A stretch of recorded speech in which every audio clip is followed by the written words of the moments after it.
And now, ladies and gentlemen, please give a warm welcome to the host of tomorrow's Thespians, Donald, what you talking about, Willis, Briggs.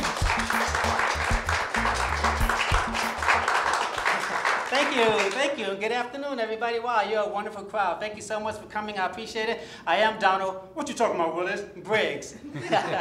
And this is tomorrow's Thespians. This is a show that gives actors an opportunity to show you what they can do on stage. In order for those actors to get past that, we need to put them, what we're going to do is we're going to show you the individuals who are going to give them some constructive criticism. So first of all, we have Barry Papick. He's one of the top acting coaches in the world. Barry has coached for television shows such as The West Wing, The Wire, Malcolm in the Middle, and Crossing Jordan. He has worked with many actors including Sean Connery, Rob Brown, Jamie Foxx, Anna Paquin, and our famous Lindsay Lohan, everyone. He is also an accomplished actor, having been in over 20 feature films and 40 stage plays. He's just wrapped up the feature film with Jaire and is preparing to perform a lead role in the Spanish Harlem project this spring. Everybody, welcome Barry Papick. Thank you, Don. Thank you, Barry. Next we have LaCora Stevens. She's an actress and has a talk show host and an educator. She's appeared on Lifetime's Love for Sale with Patricia Cuffey Jones, I hope I'm not pronouncing that wrong, production of She Won't Let Go, starring Academy Award nominee Margaret Avery, and a fitness video with Holly Perkins. She hosts the Yes Show, which features young, entertaining, and saved artists around America. Everybody, LaCora Stevens.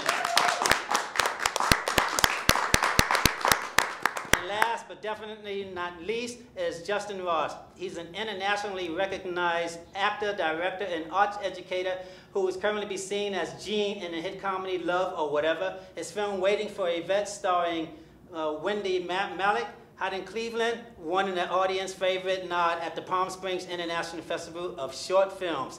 He has starred in numerous Broadway shows, including Pippin and The Chorus Line. This fall, he will guest star in the two acclaimed web series, Old Dogs and New Tricks, and The Couple. And he has created a program for youth. Everybody, welcome Justin Ross. All right, well, thank you all so much for joining us. We're going to bring, before we bring out our first performance goes by the name of Bernadette Burgos. But before we bring her out, let's find out a little something about her. Hey everybody, we are back and you are sitting in on tomorrow's Thespians. I'm Linda Leak and we are in today with another thespian who's about to go in that big room and get judged, and let's go ahead and find out who she is. Lady Bernadette Burgos, welcome to the show. Thank you so much. I'm so happy to be here. Well, tell us a little bit about yourself. Well, I was born in New York City. I'm Puerto Rican and Dominican. I love Zoe Saldana. She's my idol. Me too. She's great.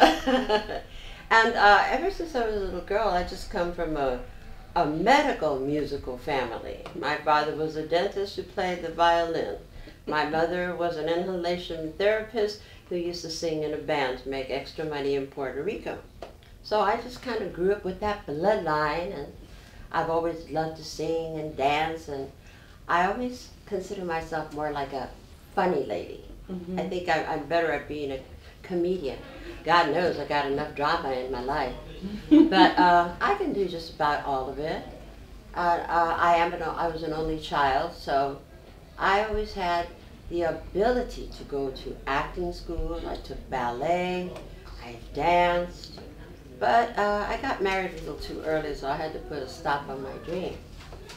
But then when I became a single parent, the first role I ever got, just to make a little extra money, was to be an extra in a movie called La Bamba. Yeah. Yeah. And I thought, what's this extra life going to be like? And I got booked as a hooker. And I thought, oh, this is fabulous. I get to play a hooker and I don't have to do anything but just be there. So that just kind of started me back on the road to my dream. And I've studied at Los Angeles City College. I also sing in English and Spanish, and so I've taken a few lessons at Los Angeles City College. I've studied with Howard Fine just recently. I took a 6-week course in a special actor's technique, so I'm always trying to find a way to improve myself. And I'm always trying to watch every interview with the greatest stars, and hopefully I can learn from the great stars. Well, it seems like you already have. You have an excellent way of introducing yourself and presenting yourself, so you're off to a great start. Thank you. What would you like to see happen in your career? I'd like somebody to realize that older, or I should say, mature Hispanic women have a place in Hollywood. I mean, our roles are few and far in between, but we have so much to offer. I mean, we're mature, we've been around a long time. We have experiences to share. We have stories to tell. I mean, and the roles in Hollywood are just not that many out there. But hopefully I'll be a working actor someday soon. Absolutely. I know everybody out there is emulating somebody. Who would you say is your favorite person to emulate? Actor or actress? Oh my goodness, I've got so many. Of course, when I was younger, and I hope I still am kind of cute, I used to be told that I looked like Rita Moreno, and I adored her. I idolized Sophia Loren. I simply just love Kathy Bates. And there's just so many. It's hard, you know. It's hard to take inventory, but I learned a lot from watching Meryl Streep too. Oh, she's awesome. Isn't she awesome? She's phenomenal. Yeah, so yeah. I try to learn. Yes. She's one of my favorites as well.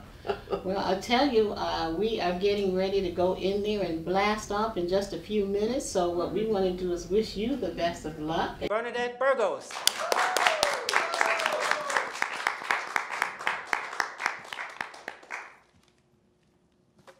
Hello, everybody. My name is Bernadette Burgos. I'm originally from New York City. I idolize Zoe Saldana because, like me, she's Puerto Rican and Dominican, and she's very talented.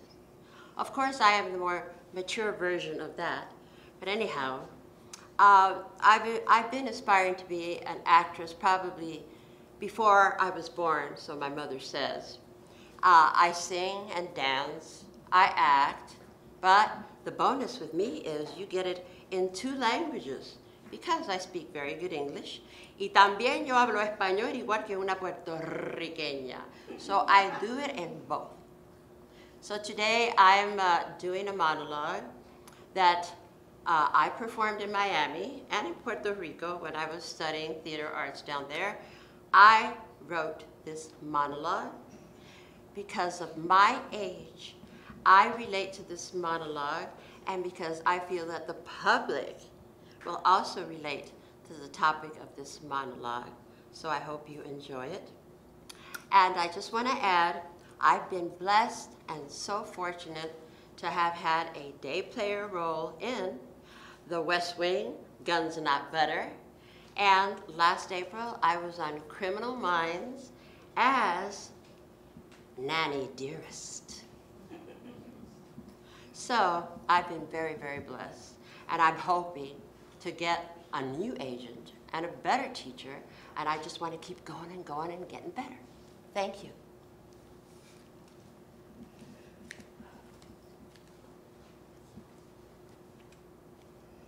Well, here I am.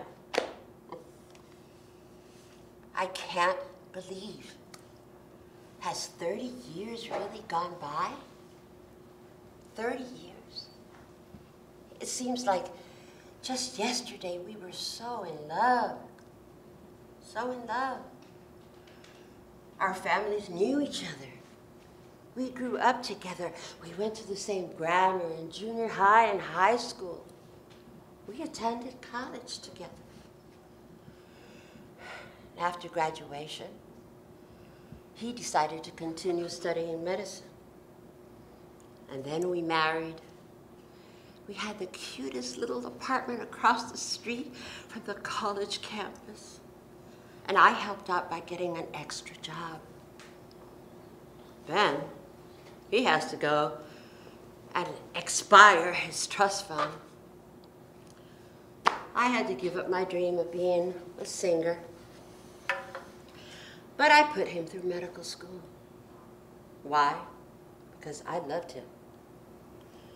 I loved him so much. Oh, he became a great orthopedic surgeon. And I became the doctor's wife. I cooked and I cleaned and I did all of my wifely duties.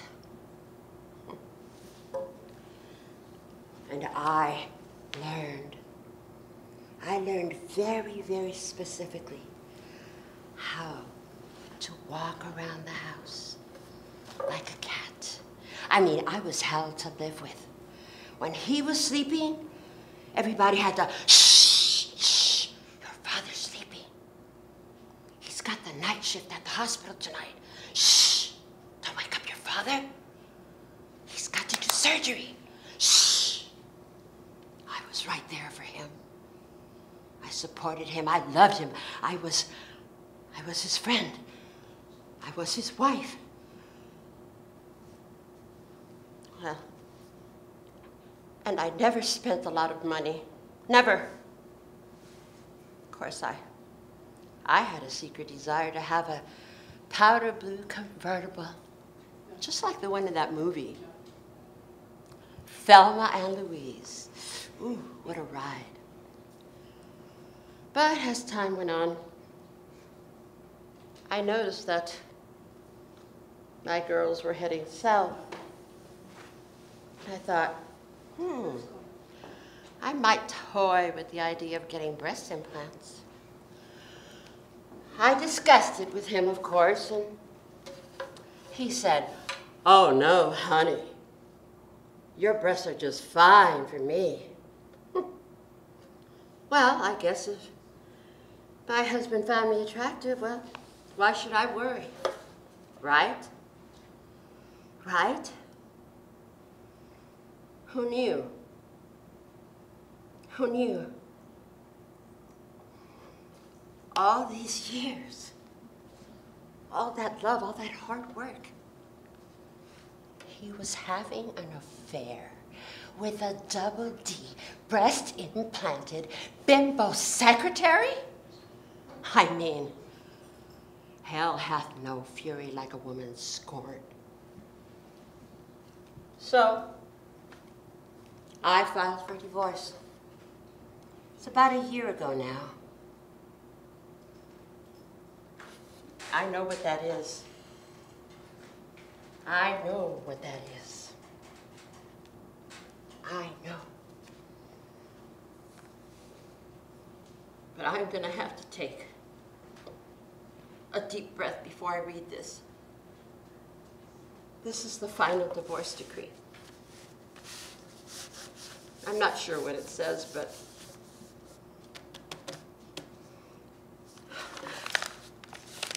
what if he gets everything? Where will I go? What will I do? I mean, I went through the pains of hell to give birth to his sons. Oh, I guess they're my sons too, but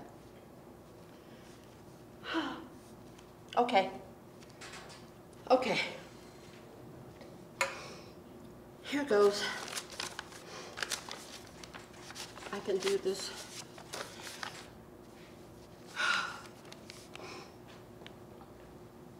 I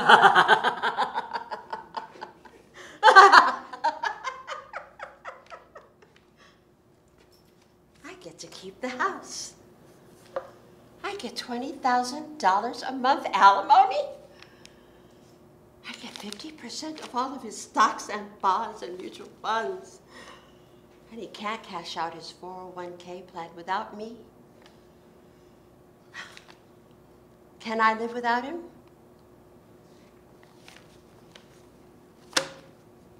You bet I can. Now, where's a plastic surgeon?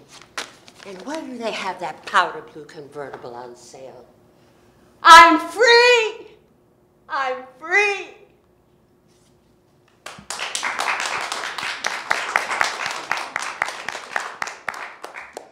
All right, Bernadette. Well, thank you so much. Appreciate that. Okay. You ready to find out what the judges thought about that performance? Ay, Dios mío. Okay. Justin. Hey, Bernadette. Thank you. You know, you're a very attractive woman, and you're a very spicy, saucy gal, which I really like. But I just want to caution you about relaxing more. It felt very performance. For starters, I have no idea who you were talking to. So that didn't help me into, you know, your tale. I'm not sure who you were speaking to, who you were trying to connect with. So it just seemed very kind of, you know, musical theater as opposed to more genuine.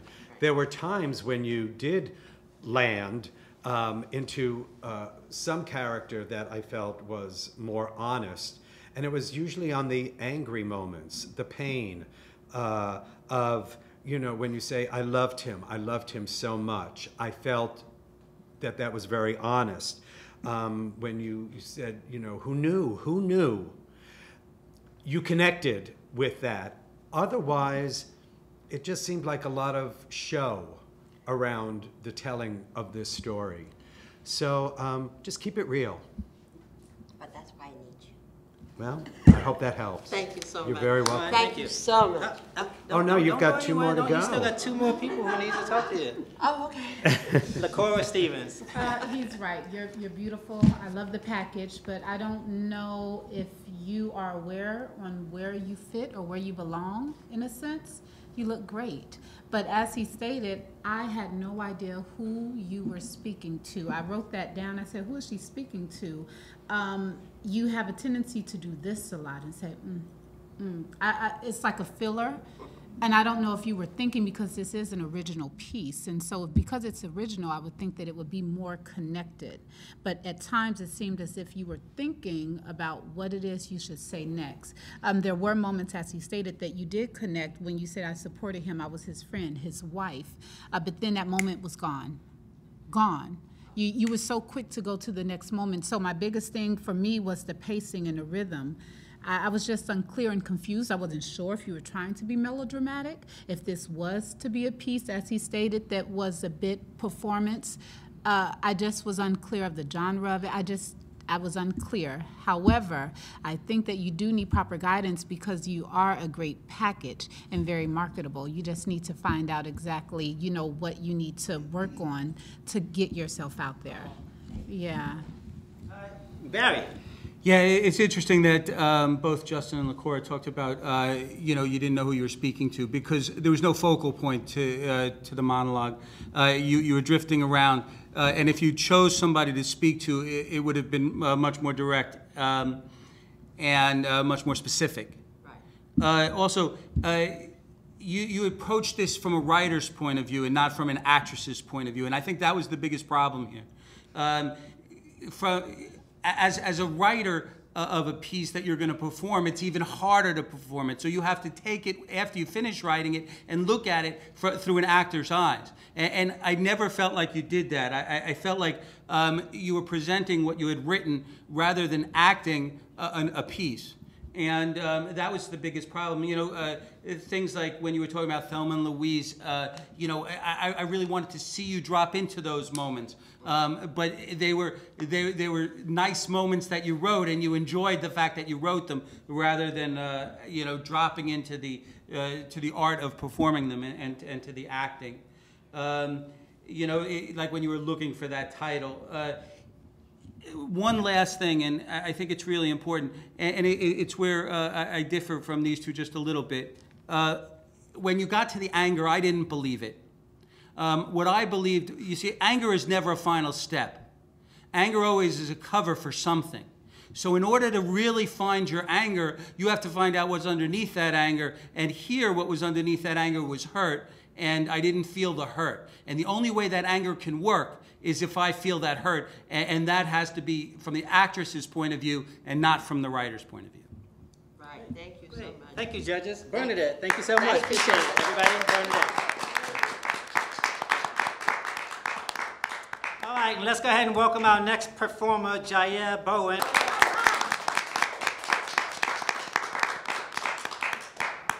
Hi, my name is Jaire Bowen, and I'm doing kind of my monologues pretty much based on Ezekiel 25:17 from Pulp Fiction, but more of a kind of more PG-13 term.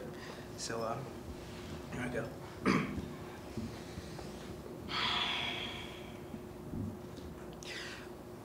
You ever read the Bible, Ringo? Hell, of course not. You're not a man of God. Me, on the other hand, I used to go to Sunday school when I was little. I remember my first day like it was yesterday. Church clothes, church shoes, and a book in my hand. And they would just be like, read the book and follow the word of God. So I read the book.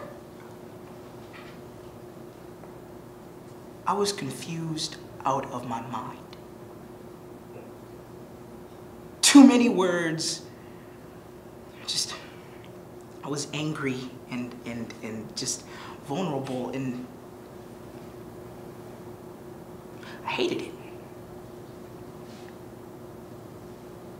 See, that was until I read this passage. I had to read that book cover to cover. I just found this little passage in there that made everything made sense. It was crazy. The path of the righteous man is beset on all sides, but the intricacies of the selfish and the tyranny of evil men. And blessed be who, in the name of charity and goodwill, who that shepherds the weak through the valley of darkness. He is truly his brother's keeper and the finder of lost children. But to all who know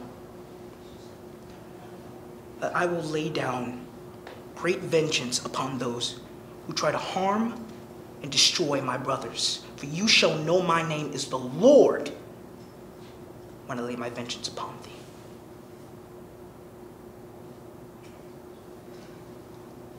I put my heart and soul in that passage, and this is where it led me. Killing people for money. You know, until this morning, I never second guessed. I never thought twice about it. But now I don't know. Now I feel just like the first day of Sunday school all over again. I am confused. You know, I used to say it every time before I killed somebody. You know, maybe some form of redemption. Maybe I felt like an angel of death. But now I don't know anymore. You know? I used to think people like you were the evil men. And that I was the righteous man. And that my gun was my shepherd leading me down the valley of darkness. But it's not. And now I'm lost. Maybe it means that you're the righteous man and I'm the shepherd. And that maybe, just maybe the entire world is selfish and evil. I would love that. But that ain't the truth, Ringo. That ain't gonna happen. The truth is that you're the weak and I am the tyranny of evil men.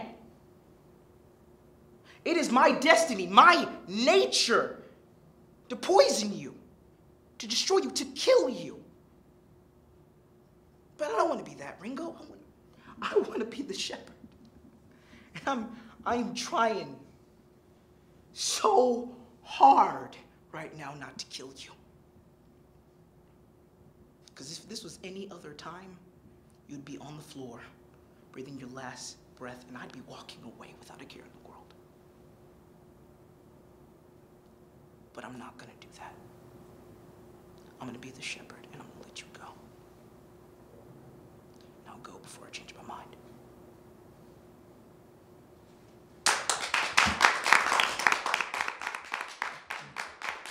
Good job, Jaire. Good job. You ready to find out what these judges thought about that performance? Yeah, of course, of course. All right, Justin. Hey, how you doing? Hi. Good, good. Well, a couple of very technical notes. Don't swallow your words and don't get too soft. Okay. Especially since, though this is a TV show and there are cameras on you and there's a mic there, this is a stage performance. And so I lost you a lot of the times. And so you really need to be aware of, if you're going to speak softly, then you need to learn how to do that for the stage. I thought that there was a real problem with the pacing. You know, he's told this story hundreds of times. You know, this is something he could recite backwards. And you were searching as if you were, I don't know if you were looking for the words, but if I were to interpret this as the performance, that you know, he was trying to find it for himself, but he doesn't need to, because like I said, this is second nature to him. So that dragged it down. I didn't find, you know, the passion, the danger. You know, by the end, you know, there was a little bit, you seem like a sweet-natured guy. So perhaps this isn't, in a good way, second nature to you. But if you are going to play a character like this, and we all have that, we all have wanted to kill somebody in our time, you know. So you need to find that, you know, in yourself. And towards the end, you had some of that in your eyes, but that sense of danger, I need to know from the very beginning, where is this dude coming from? And lastly, I need to put on my glasses.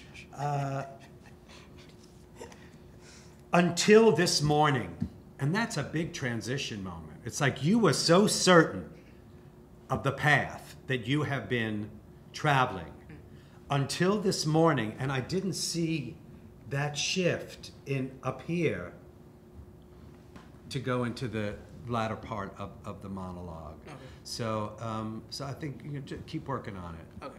Yeah. Thank you. LaCora. Hey, how are you? I'm doing good. Good. All right, so let's talk about, number one, he's already mentioned your projection. I mean, and I'm young compared to this fella. No, I'm kidding. But I wasn't able to hear, so I just, for some reason, I could not stay in tune and focus into what you were saying. I know that this is a great monologue in regards to the word, but I could not stay focused on you.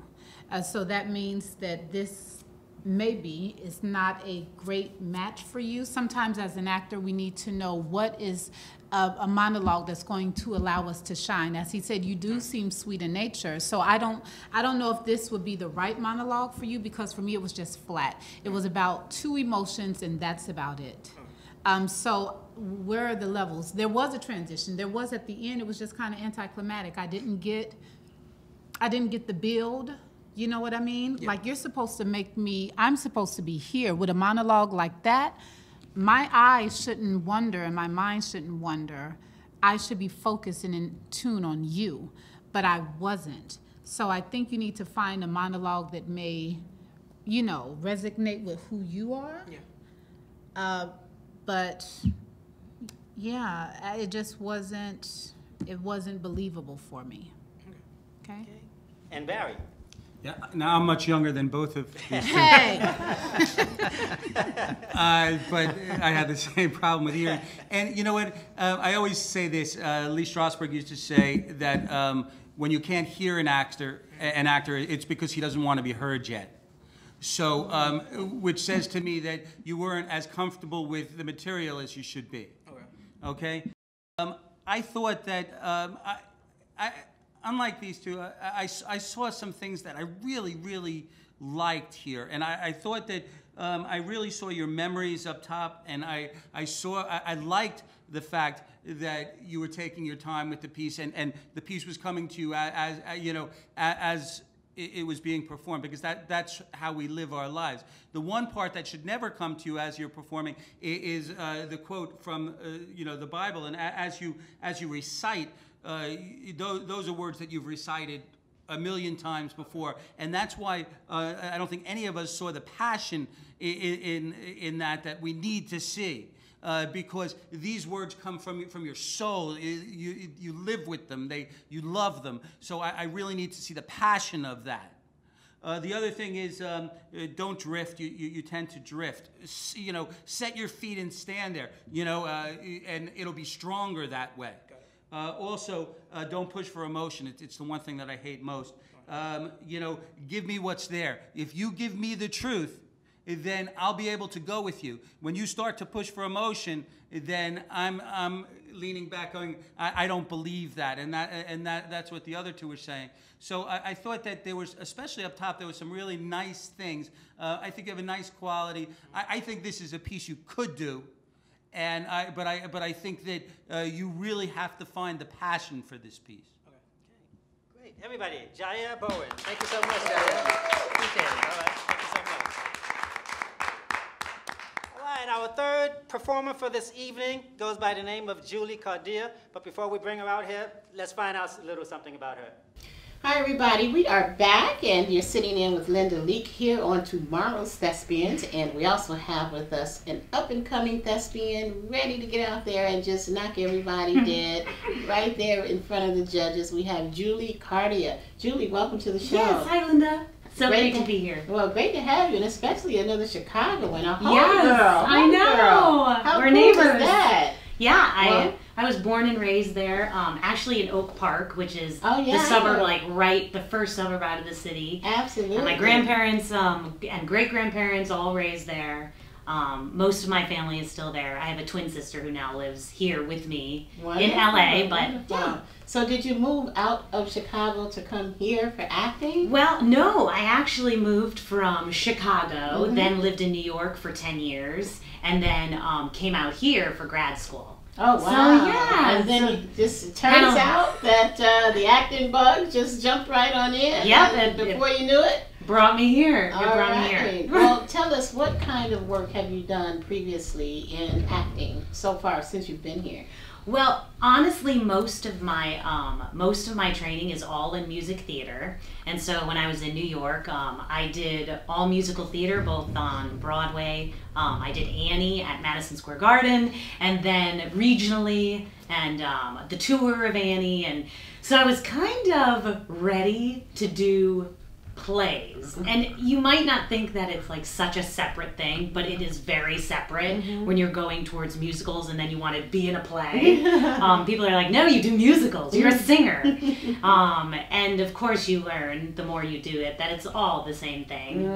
It all is derived from the same thing, which is telling stories and touching people and being honest and truthful in what you do. So anyway, so I decided to go back to grad school and get my master's in acting so that I could, really be equipped to tell deeper stories. Awesome. From the greats, like Tennessee Williams and Brecht and Chekhov and Shakespeare. And so. Awesome. Yeah. So we're talking to a very serious thespian here. Pretty serious. All right, pretty serious. Well, tomorrow's Thespians is pretty serious, and that's what gravitated you right here today. So we're very happy to have you here. Thank you. What will you be doing? I'm going to do a piece by Adam J. Wahlberg. It's called What Kind of Mother? And it's basically a story about a mother and her daughter, and a very serious situation comes up, and they have to figure out how to get through it. Wow. Okay. So do you feel that you could really connect with that character and have a very similarity with the character, your own personality? Yeah, I feel like I do. I play a lot of mothers. I think I have that look. The funny thing is I'm not a mother. Not a mother yet. But I think as women, we kind of all have that nurturing quality within us. It's a little bit inbred. Absolutely. And I have a niece that is 18 years old, and whenever I do this particular piece, I'm doing it to her, with her. Yeah, so I do feel that very specific connection. All right. Well, you're getting ready to go into that room, and those judges are going to be waiting, and it's going to be a really pretty big deal when you get in that hot seat. What advice do you have for those who will be coming behind you and they will be doing the same thing? You know, I would just say, one, you have to have a passion for what you do. And if you do have a passion for telling stories in a truthful and honest way, and hopefully touching your audience so that they can see a little bit of themselves in you or in the piece that you are doing, and really making that piece come alive.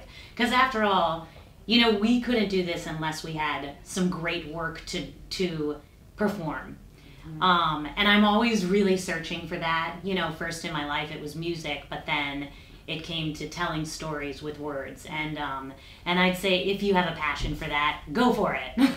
All right. Well, I tell you, it seems like you'll be able to just combine that music, the acting, and just put the whole thing together. I hope so. And we're actually so pleased to have you here joining us today, and we wish you the best of luck out Thanks, there. Linda. And everybody, make sure you remember that name. Give it to us one more time. I'm Julie Cardia. All right. There you have it. We'll be right back. Julie Cardia, everybody.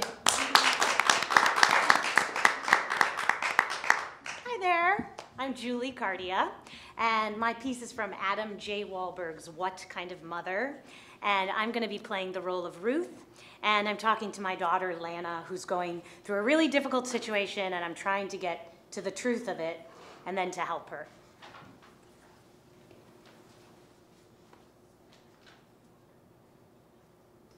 Hey! Who's the boy that dropped you off just now? Well, he's cute. Even your Aunt Harley thought so, and she's gay. You got good taste, Lana. Is it his? Because if so, that's going to make one gorgeous grandkid. Come on, honey.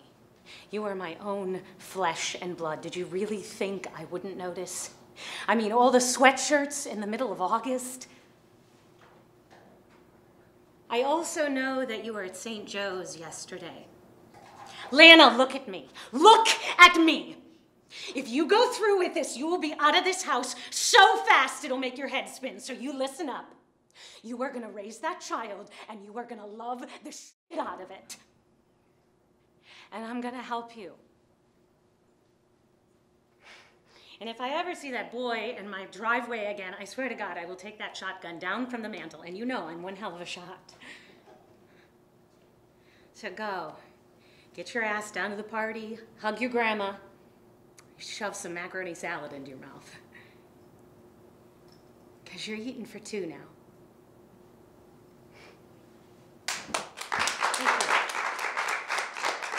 Thank you, Julie. Appreciate it. Thank you. Lovely. You want to ready to find out what the judges thought about that? Absolutely. Hi, Julie. Hi. Well, I love this monologue. Thank you. I think it's great. And I loved when you were able to really drop into the more serious, angry part of it, when you got real with her. Yeah. But I missed the humor. Okay. And I think that if you found, I could tell you where I think some of that is, but I'd rather you found it for yourself. That I don't think you would lose any of the momentum, any of the seriousness of it, but I think that it would make it actually more impactful. Yeah. That if you played with her more, you don't think I know, but I know. Oh, yeah, cute, great. And then and then the transition. There were a number of transitions as you get more and more serious with her that I felt it it could rise to, those different levels. Totally. So, yeah, that was it. Cool. Thank you. Thank you. I loved your monologue. Thank I you. thought you did a great job. Thank you. I was here. Cool. I was here. I'm going to have to disagree with my friend Justin here in regards to the humor, because if you're speaking to someone about a very serious situation as pregnancy Right. from a young child, I see you want to be humorous in a sense, but it's nervous, and I see how you played it, and I thought that was a great choice. I love the different levels that you had, all of the emotions. You took me here, and then you took me down there, and then back up again. So I would say great job. Thank you. No negative comments whatsoever from me. That's so nice. Thank you. Great. I appreciate it. Yes. I fall somewhere in between this. Okay. Perfect. That's why there's three of you. Yeah. I thought It's you did. not going to happen, Bernadette. That's a dream. Okay. I thought you did a good job. Thank you. I didn't think you did a great job. And I thought what was missing was the transitions. Yeah. There's some really beautiful transitions in here. And I didn't think that you had planned them out and performed them correctly. Right. So I think what was missing here was that first transition after the boy, which, by the way, I didn't see the boy, and I really want you to show me who this boy is. Right. It was not definitive. It was not specific. Acting is a specific art. So I want to see who that boy is. I want to see that transition right after there, where you say, I know what's happening here. Yeah. You drifted into the transition, Yeah. and it didn't work. The same thing at the end. There's a wonderful line, "You are eating for two now," which is a warning. And you have to make that line a warning. And today, you eased into it. It was a little bit too cutesy and too nice. So what I want to see is I want to see the whole thing more specific. And when I see that, I think you'll be able to drop into it further, and I'll feel your truth a little bit deeper. Okay. Thank you. Julie Cardia, everybody. Thank you you. so much, I so Julie. appreciate it. Thank you so much. Thank you. All right, and now time for our final performer for this evening. He goes by the name of Christian Calloway, but before we bring him out, let's find out a little something about him. Hi everybody, we are back on tomorrow's Thespians, but it's actually today. And welcome back to the show. You're sitting in with Linda Leake and Christian Calloway, one of the great thespians that you will be seeing on the stage. So Christian, tell us a little bit about yourself. Well, I'm actually known as Hollywood Homeless. I spend all my time portraying and being a homeless man.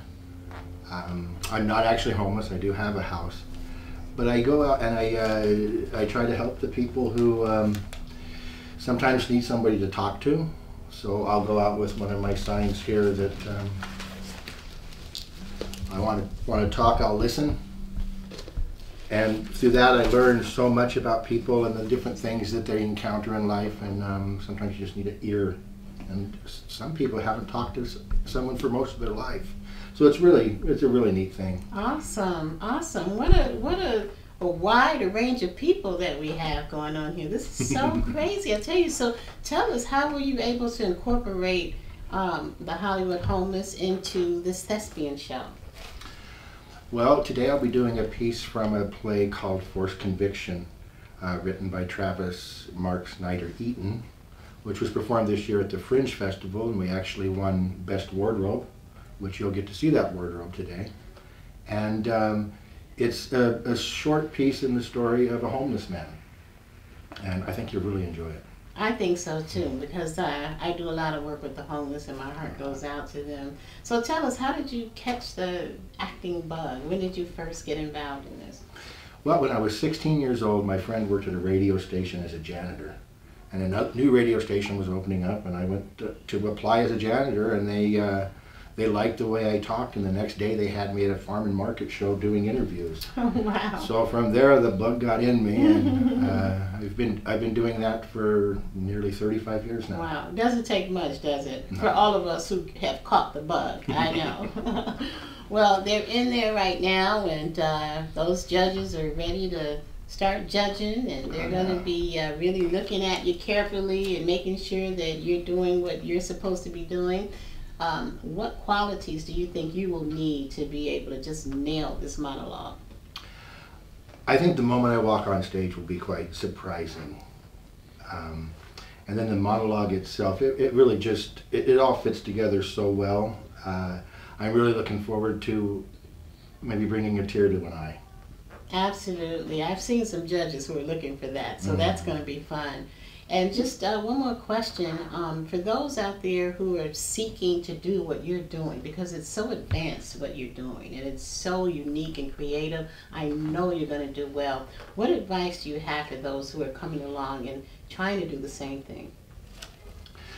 Just, I wouldn't give up. That's the big thing. A lot of doors are going to close on your face. A lot of people are going to give you advice, and take the advice, but make sure that you're still listening to yourself, and have faith in something. I have faith in Yahweh. If you have faith in the universe, whatever it happens to be, just have your faith, and I think you'll be fine. Absolutely. Well, I'm sure you're going to be fine as well, Christian. We're so happy to have you here on tomorrow's Thespians, today. And we wish you all of the luck in the world. Absolutely. Thank you. All right. Take care. Thank you. Bye-bye. Everybody, welcome Christian Calloway.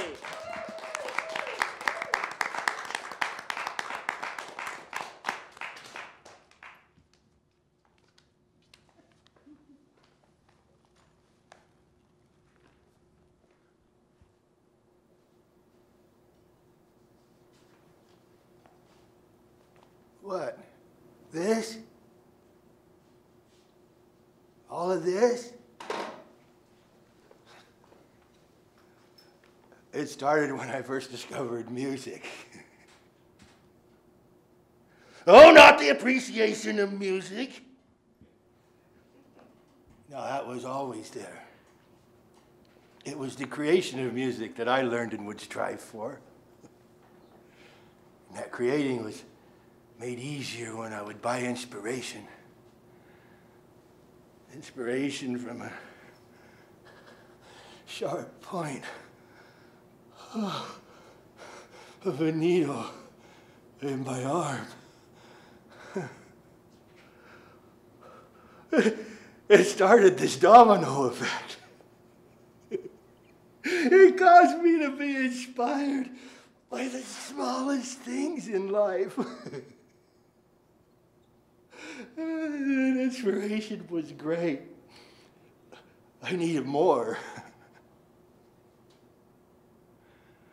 And more.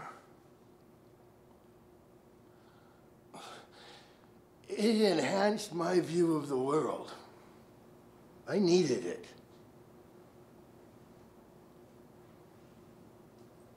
Okay, it would become my daily medicine. Well, this inspiration, it also led to my demise through deception within my mind.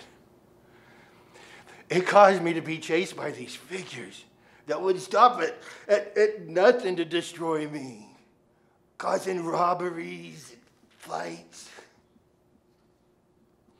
And one time I was running from these figures and I found this young girl. She was hiding up by the cabins in the roadside. So we hid up in those cabins for weeks and weeks until these lights, they come up from the window from outside. So much of marvelous color. That was the last time I'd ever saw color. You know, when kept from society long enough, a man begins to lose his senses. Now I just see everything black and white. And I see society. I just want to be with a family. Someone who will love me and do anything for me. And then there's Sue. Sue! She hadn't left my side no matter how bad my situation had been. Sue! Oh, be better. I need you.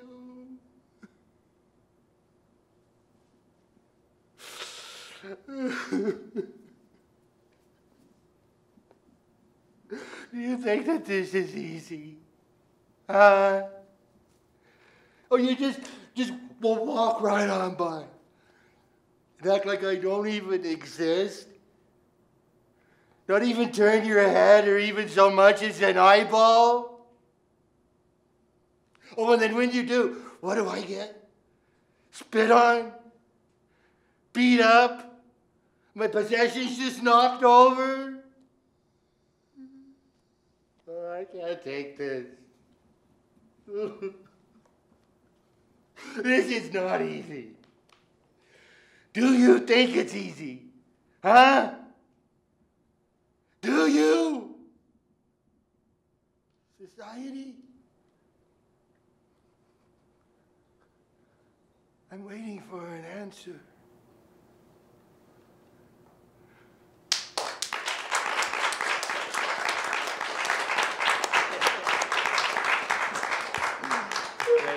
Great job, Christian. Christian Calloway, everybody. Wow. Justice. I'm so justice. That's all. I'll try to do Christian Justin, give him some justice, all right? Gosh, Christian, I wasn't quite sure if we were being put on, if you're a genius or a madman.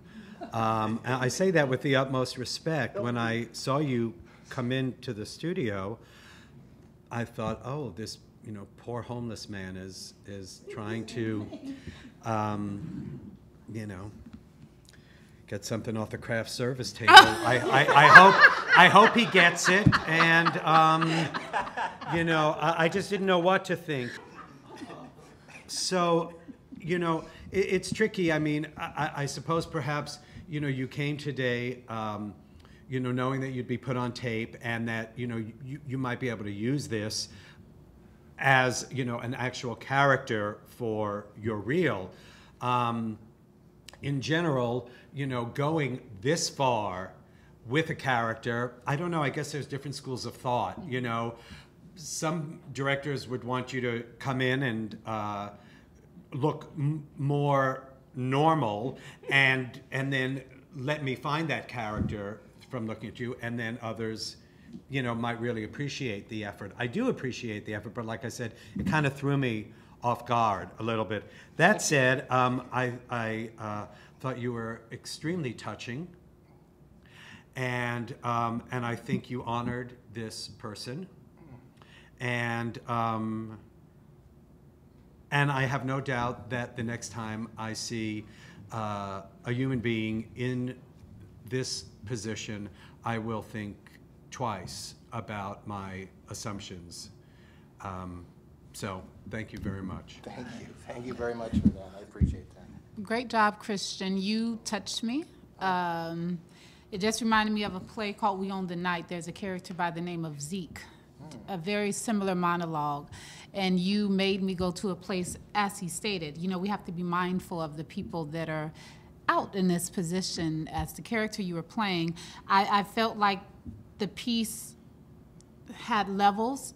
You did not seem like some knockoff, some imitation of a homeless person. I think that you did your homework to develop this character. It was not forced at all. I did have some problems with some of the choices you made. Like towards the end, I felt like it could have been eased back. You got to a moment where I'm waiting for an answer. And I loved that tone. If it had started a bit earlier, it was still great. I loved everything about your monologue. I felt, what does this note say? Oh, yeah. I felt like there was a point where you did this about a needle in your vein, the domino effect. I felt like that was forced, and that was a bit unnecessary or too much. Sometimes because you do such a good job of just being, just be.